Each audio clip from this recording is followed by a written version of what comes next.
پاکستان کے زیر انتظام کشمیر میں راولاکوٹ اور میرپور میں حالات ابھی بھی کشیدہ ہیں۔ حکام کے مطابق گزشتہ 48 گھنٹوں کے دوران کالعدم تنظیم جموں کشمیر جوائنٹ عوامی ایکشن کمیٹی کے کارکنان اور لا انفورسمنٹ ایجنسیز کے درمیان شدید تصادم ہوا، جس میں فائرنگ بھی ہوئی۔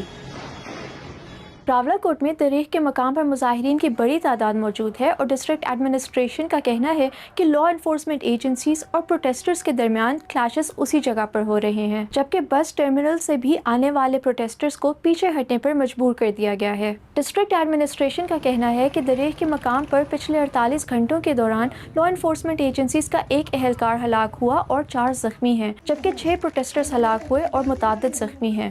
لیکن جوائنٹ عوامی ایکشن کمیٹی کے دعوے اس سے برعکس ہیں۔ جوائنٹ عوامی ایکشن کمیٹی کا دعویٰ ہے کہ منڈے اور ٹیوزڈے کو راولاکوٹ سے مظفرآباد کی جانب لانگ مارچ کے دوران لا انفورسمنٹ ایجنسیز کے اہلکاروں نے فائرنگ کی، جس سے 12 سے زیادہ کارکن ہلاک ہوئے۔ راولاکوٹ میں کلیشز میں ہلاکتوں کے بعد ٹیوزڈے کو میرپور میں جوائنٹ عوامی ایکشن کے مظاہرین اور پولیس کے درمیان بھی تصادم ہوا، جس میں حکام کے مطابق کم از کم 1 شخص ہلاک جبکہ 2 زخمی ہوئے ہیں۔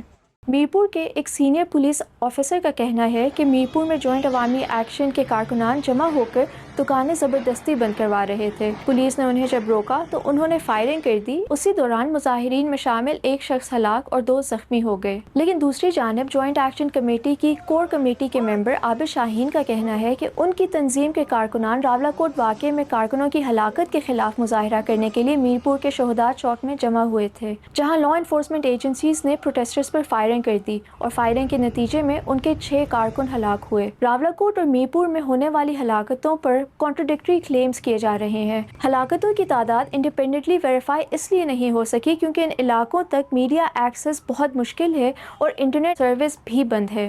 جوائنٹ عوامی ایکشن کمیٹی کا یہ بھی کہنا ہے کہ لانگ مارچ میں شامل افراد کے پاس سٹکس کے علاوہ کوئی ہتھیار نہیں، لیکن پاکستان کے زیر انتظام کشمیر کے پولیس سربراہ کا دعویٰ ہے کہ مظاہرین کے پاس لیٹسٹ ویپنز ہیں۔ جوائنٹ ایکشن کمیٹی کی کور کمیٹی کے رکن عابد شاہین کا کہنا ہے کہ لانگ مارچ ان کے مطالبات پورے ہونے تک جاری رہے گا۔ یہ پروٹیسٹ راولاکوٹ میں 9 جون سے جاری ہیں۔ جوائنٹ ایکشن کمیٹی کے مطالبوں میں 12 سیٹس کے تنازع کا حل شامل ہے، جو بیسیکلی پاکستان کے زیر انتظام کشمیر کی 53 ممبرز کی اسمبلی میں مہاجرین کے لیے 12 ریزروڈ سیٹس کا خاتمہ ہے، تاکہ عوام کو اپنے حقوق کے لیے بہتر ریپرزنٹیشن مل سکے۔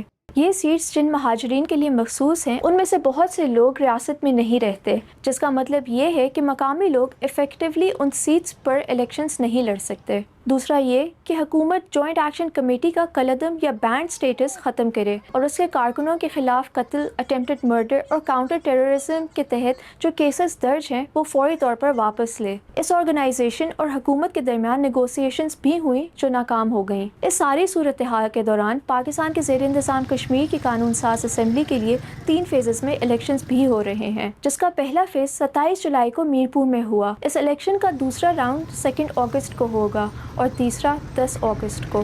جوائنٹ ایکشن کمیٹی نے ان الیکشنز کے بائیکاٹ کا بھی اعلان کیا ہے اور کہا ہے کہ لانگ مارچ جاری رہے گا۔